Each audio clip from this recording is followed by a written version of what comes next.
अब मैं जमात हश्रम के तालिब इल्म फुरकान को आवाज देती हूँ कि वो यहाँ आए और दिलकश अंदाज में वतन पर गीत पेश करें। जोरदार तालियों से उनका इस्तकबाल कीजिए। अस्सलाम वालेकुम व रहमतुल्लाहि व बरकातहू। हमारा नाम शेख फुरकान है। हम 8वीं जमात में ज़ेर तालीम है। हम आप सबके सामने गीत पेश करने जाते हैं। हमारी आन हमारी जान हमारा देश भारत है, सभी अहले वतन की जान हमारा देश भारत है। जब अंग्रेजों ने अपने मुल्क को नासाज करवाया, हमारी माँ बहनों पर सितम बेदर्द फरमाया। लहू बेटों का देकर माँ उन्हें आजाद करवाया। सभी का जिसमें बलिदान हमारा देश भारत है।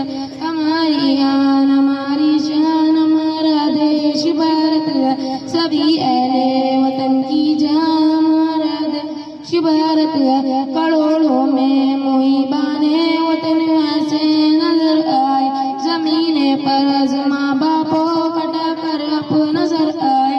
कभी जख्मी बदन लेकर लहू से बदल आए, बचाया जिसको देकर जान हमारा देश भारत है। हमारी आन हमारी शान हमारा देश भारत है, सभी अहले वतन की जान हमारा देश भारत है। शहीदों के लहू का दाम हम घटने नहीं देंगे, कभी भी खुद को राह से हम हटने नहीं देंगे।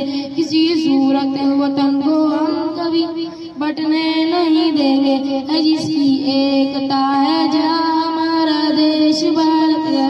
हमारी आन हमारी शान हमारा देश भारत है, सभी अहले वतन की जान हमारा देश भारत है। चलो ऐसा करे कुछ के चमन आबाद हो जाए, खुशी की वो घड़ी लाए कि हर मन शाद हो जाए। मुहाजा पर करे फिर के चमन बर्बाद हो जाए। कभी हर एक नफरत के पिंजरे से चमन आबाद हो जाए। मोहब्बत प्यार की मुस्कान